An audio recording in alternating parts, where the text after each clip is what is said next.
et messieurs, chers téléspectateurs, chères téléspectatrices, bonjour. Aujourd'hui, bonjour. Aujourd'hui, un reportage, bonjour, et aussi bonjour. Un reportage sur le terrain un peu spécial, car pour une fois, vous ne voyez pas ma gueule, à part dans les 150 miroirs de cette chambre d'hôtel. Mais vous voyez bien et bien notre chambre d'hôtel. Car oui, c'est le cadeau de Noël de Sylvain, et en son honneur, et en l'honneur de Noël, j'ai réservé une chambre au Mandarin Oriental de Bangkok. Nous sommes donc en train de découvrir ce que ça fait d'être riche au-delà du delà, dans une chambre dont vous avez déjà vu la salle de bain et le petit couloir. Là, vous avez vu, vous voyez notre lit de 150 mètres de large et de long. Voilà, de bien belles finitions, une table en nacre, n'est-ce pas, où nous avions des oranges et des macarons. Et Sylvain est tout aussi fan de la vue que moi, puisqu'il l'immortalise depuis notre balcon où nous attendent quelques macarons, des petits thés froids, là. Voilà, miam miam miam miam miam. Et puis là, il y a la vue sur la Chao Phraya. Voilà. Pardon, ah oui, un bateau privé de l'hôtel, voilà, que vous voyez là en bas, qui nous amène au spa si on veut. Bon, le prix du spa est à peu près le prix de 3 semaines en Thaïlande, on va s'en passer. Mais voilà, c'est globalement assez cool d'être riche, ou de faire semblant d'être riche le temps d'une soirée.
Mesdames et messieurs, chers téléspectateurs, chères téléspectatrices, bonjour. Nous sommes le 23 février 2023, il est aux alentours de 17h20 et justement vous nous surprenez alors que nous visitons Wat Phra, l'un des nombreux temples d'Ayutthaya que nous avions déjà visité il y a 5 ans lors de notre deuxième voyage et que nous revisitions car c'est le temple préféré de Sylvain. Nous avons passé une journée intense, enfin disons le début de la journée et la fin de la journée, entre temps on se met au frais, à visiter des temples, mais celui-là est vraiment particulièrement beau. C'est d'autant plus que nous y sommes seuls, comme souvent aujourd'hui. C'est l'avantage d'être déjà venu à un endroit. Nous visitons des endroits hors des heures de visite ou avec pas grand monde.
mesdames et messieurs. Ça, so c'est un cannot reportage sur help la me Terre now. Do they eat insects? qui envoie Yeah, du lourd, hein, lizard, avec un insect, serpent. Ça, j'avais jamais encore frog. fait. Oh, really? Au parc national de Khao Yai en Thaïlande. Avec un Oriental Whipped Snake. Delicious. So they smell. Yeah. They smell something on you. When they put the trunk out because they smell something. Mhm. Now they're looking around. Probably they smell the Which sweat. smell? Which smell? Which smell come from? Which way? Looking. From your mouth.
Nous sommes depuis 48 heures à Battambang, qui est une ville cambodgienne vraiment chouette, qui a la réputation de ne pas avoir grand chose à faire, ce qui est vrai, il n'y a effectivement pas grand chose à faire, alors on en profite pour faire des activités plutôt que de visiter des choses.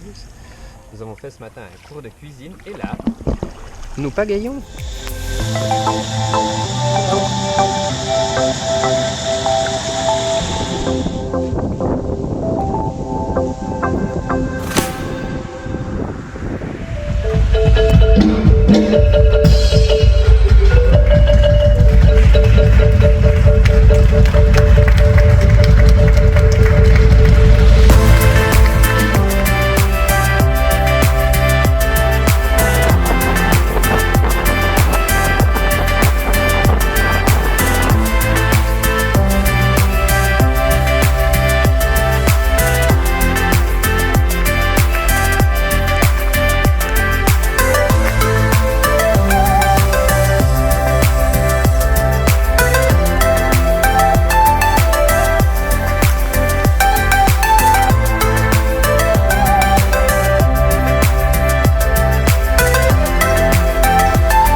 Mesdames et messieurs, chers téléspectateurs, chères téléspectatrices, bonjour. Nous sommes le 7 mars 2023, il est 8h15 et nous sommes dans une des stars d'Asie, Angkor Wat. Toujours est-il que ce matin nous avons vécu un drame car mon appareil photo est mort. Néanmoins, depuis que je suis réincarné en Bouddha pour la deuxième fois, je ne me suis pas énervé. Pas du tout. Non, j'ai juste tué une russe qui nourrissait un singe. À part ça, tout va bien. Non, le fait est que cet endroit est quand même vraiment beau. Nous sommes assis, je dirais, dans la troisième cour intérieure. C'est relativement calme, il n'y a pas grand monde car les deux tours guidés font tous le même tour. Donc dès qu'on s'éloigne, on est tout seul. Et c'est assez chouette de pouvoir profiter d'un site comme ça en étant relativement tranquille. Sur ce, Nous allons continuer d'en profiter en faisant un petit tour, puis sûrement aller manger et m'acheter des lunettes de soleil parce qu'en plus j'ai réussi à oublier les miennes ce matin. Je suis vraiment un champion, puis j'ai la crève aussi. Voilà.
C'est trop joli.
Croyez-le ou non, chers téléspectateurs, chères téléspectatrices, nous sommes bel et bien dans un train au Cambodge. Nous allons à Kampot en train. Ça dure 4 heures pour faire à peu près 20 km. Mais à la vitesse actuelle, on comprend mieux pourquoi.